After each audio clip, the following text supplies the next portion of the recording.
नमस्कार दोस्तों, आप सभी का स्वागत है हमारे YouTube चैनल पर। तो आज की इस वीडियो में बात करेंगे भारत की नदियों के बारे में और उसके इम्पॉर्टेंट क्वेश्चन के बारे में जो पेपर में पूछे जा सकते हैं। तो वीडियो को अंत तक देखते रहिएगा, आपको सारी इन्फॉर्मेशन मिल जाएगी। तो चलिए वीडियो को स्टार्ट करते हैं। तो आप सभी को पता है कि भारत को नदी सभ्यता का देश कहा जाता है। भारत में अनेक प्रकार की नदियाँ पाई जाती हैं। तो इसी हिसाब से भारत में नदियों को दो बड़े वर्गों में डिस्ट्रीब्यूट कर दिया गया है। और पहले को बोला गया है हिमालयी नदियाँ और दूसरे को प्रायद्वीपीय नदियाँ। तो अब जान लेते हैं कि हिमालयी नदी किसे कहते हैं। हिमालय नदी उसे कहते हैं जो हिमालय से निकलती है और ये नदियाँ बारहमासी होती हैं और ये पूरे साल बहती रहती हैं क्योंकि इसे ग्लेशियर और बरसात दोनों से जल मिलता है। और प्रायद्वीपीय नदियाँ ये प्रायद्वीप के पठार से निकलती हैं और ये वर्षा पर निर्भर रहती हैं, इसे प्रायद्वीपीय नदियाँ कहते हैं। हिमालय आपको पता भी होगा, इस तरफ से यहाँ से लेके यहाँ ये आपकी जो वैलीज़ हैं वो हिमालय की हैं। तो ये तीनों वैलीज़ जो हैं वो हिमालय में गिनी जाती हैं। और यहीं पर तिब्बत के इलाके में एक इलाका पड़ता है मानसरोवर। ओके, और एक बात यहाँ पर ध्यान दीजिएगा, जब भारत को दो भागों में डिस्ट्रीब्यूट करते हैं यानी नदी जो है वो छोटी नदी किसी न किसी सागर या बड़ी नदी से जाकर मिलती है, तो यहाँ पर कौन सी हो जाएगी, एक तरफ होगी आपकी बंगाल की खाड़ी और दूसरी तरफ होगी अरब सागर। तो बहुत लोगों को इसमें कन्फ्यूजन हो जाता है कि बंगाल की खाड़ी किधर है और अरब सागर किधर है। तो इस साइड वेस्ट बंगाल है और जिधर वेस्ट बंगाल है उधर बंगाल की खाड़ी हो जाएगी और दूसरी तरफ होगा अरब सागर। तो इससे आप याद रख सकते हैं। अब बात करते हैं सिंधु नदी की। सिंधु नदी का उद्गम तिब्बत में मानसरोवर के पास होता है। यह नदी जम्मू कश्मीर के लद्दाख क्षेत्र से होकर बहती हुई पाकिस्तान में प्रवेश करती है और अंत में कराची के पास अरब सागर में गिरती है। सिंधु नदी की कुल लंबाई 3180 किलोमीटर है, जिसमें से लगभग 1114 किलोमीटर भारत में बहती है। सिंधु नदी की मुख्य सहायक नदियां हैं झेलम, चिनाब, रावी, ब्यास और सतलुज।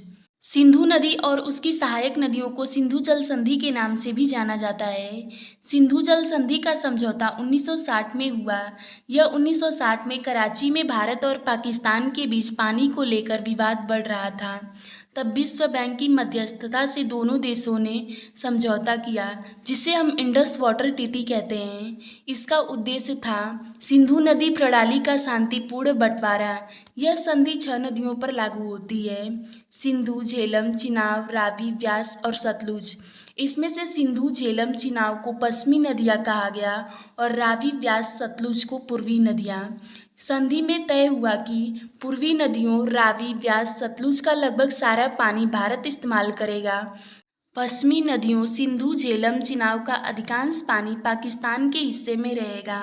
भारत पश्चिमी नदियों पर सीमित सिंचाई कर सकता है, जल विद्युत पैदा कर सकता है और रन ऑफ प्रोजेक्ट बना सकता है, लेकिन कभी भी पानी के बहाव को अस्थायी रूप से रोक नहीं सकता।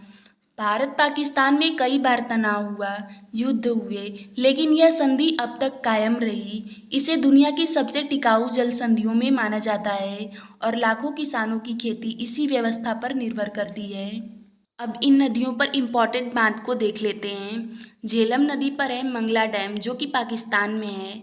चिनाब नदी पर है बगलिहार, सलाल, दुलहस्ती बांध। और रावी नदी पर है रंजीत सागर बांध। और ब्यास नदी पर है पोंग बांध। और सतलुज नदी पर है भाखड़ा नागल बांध।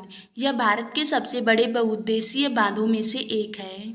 अब हम बात करते हैं गंगा नदी की। गंगा नदी भारत की राष्ट्रीय नदी है। इसका उद्गम उत्तराखंड के गंगोत्री ग्लेशियर से होता है। भागीरथी और अलकनंदा नदियों का संगम देवप्रयाग में होता है, जो कि उत्तराखंड में है। वहीं से इसे गंगा कहा जाता है। गंगा उत्तराखंड, उत्तर प्रदेश, बिहार, झारखंड और पश्चिम बंगाल से होकर बहती है। लगभग 2525 किलोमीटर लंबी यह नदी अंत में बंगाल की खाड़ी में गिरती है। गंगा की मुख्य सहायक नदियां हैं यमुना, घाघरा, गंडक, कोसी, सोन आदि। गंगा का डेल्टा सुंदरबन डेल्टा है, जो कि दुनिया का सबसे बड़ा डेल्टा है। बात करते हैं गंगा की सबसे बड़ी सहायक नदी यमुना की। यमुना का उद्गम उत्तराखंड के यमुनोत्री ग्लेशियर से होता है।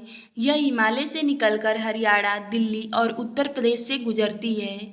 इसका संगम गंगा से प्रयागराज के संगम पर होता है।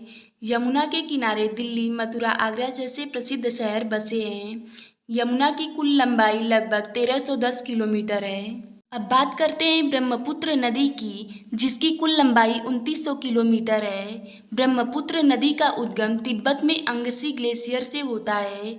वहाँ इसे यारलुंग सांगपो कहा जाता है। यह अरुणाचल में दिहांग या सिहांग नाम से प्रवेश करती है। असम में इसे ब्रह्मपुत्र कहा जाता है और यह बांग्लादेश में जाकर जमुना बनती है। ब्रह्मपुत्र की सहायक नदियाँ सुबनसिरी, मानस, दिबांग, लोहित हैं। गंगा जब बांग्लादेश में प्रवेश करती है तो उसका नाम पद्मा हो जाता है और ब्रह्मपुत्र जमुना कहलाती है। ये दोनों मिलकर मेघना नदी बनाती हैं, जो आगे जाकर बंगाल की खाड़ी में गिरती हैं और दुनिया का सबसे बड़ा सुंदरवन डेल्टा बनाती हैं। अब बढ़ते हैं दक्षिण भारत की प्रायद्वीपीय नदियों की तरफ। ये मुख्यतः वर्षा पर निर्भर होती हैं। नर्मदा नदी। नर्मदा नदी को मध्य भारत की जीवन रेखा कहा जाता है। इसका उद्गम मध्य प्रदेश के अमरकंटक पठार मैकल पर्वत से होता है। यह भारत की उन कुछ प्रमुख नदियों में है जो पश्चिम की ओर बहती हैं। नर्मदा लगभग 1312 किलोमीटर लंबी है। यह मध्य प्रदेश, महाराष्ट्र और गुजरात से होकर बहती है और अंत में खंबात की खाड़ी अरब सागर में गिरती है। नर्मदा नदी पर जो बांध है वो सरदार सरोवर बांध है। ये एग्जाम में बार बार पूछा जाता है और नर्मदा नदी पर ही है इंदिरा सागर बांध। तो अब हम जान लेते हैं ताप्ती नदी के बारे में। ताप्ती नदी भारत की उन प्रमुख नदियों में से एक है जो पश्चिम की ओर बहती है। ताप्ती नदी का उद्गम मध्य प्रदेश के सतपुड़ा पर्वत से होता है। यह 724 किलोमीटर लंबी है। यह मध्य प्रदेश, महाराष्ट्र और गुजरात से होकर बहती है और अंत में खंबात की खाड़ी अरब सागर में गिरती है। यह नर्मदा नदी के समानांतर बहती है और ताप्ती नदी पर उकाई बांध स्थित है। अब बात करते हैं सोन नदी की। इसका उद्गम मध्य प्रदेश के अमरकंटक पठार नर्मदा के पास से होता है। इसकी लंबाई 784 किलोमीटर है। यह मध्य प्रदेश, छत्तीसगढ़, उत्तर प्रदेश, बिहार से होकर गुजरती है। सोन नदी गंगा नदी में गिरती है। सोन नदी पर है रियन बांध, जो कि एग्जाम में पूछा जाता है, बहुत ही इम्पॉर्टेंट है। अब बात करते हैं महानदी के बारे में। इसका उद्गम छत्तीसगढ़ के रायपुर जिले के पास शिवनाथ के समीप होता है। इसकी लंबाई लगभग 851 किलोमीटर है। यह छत्तीसगढ़ और उड़ीसा राज्य से होकर गुजरती है और बंगाल की खाड़ी में गिरती है।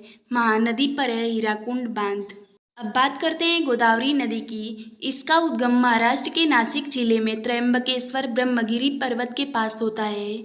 इसकी लंबाई 1465 किलोमीटर है। यह भारत की सबसे लंबी प्रायद्वीपीय नदी है।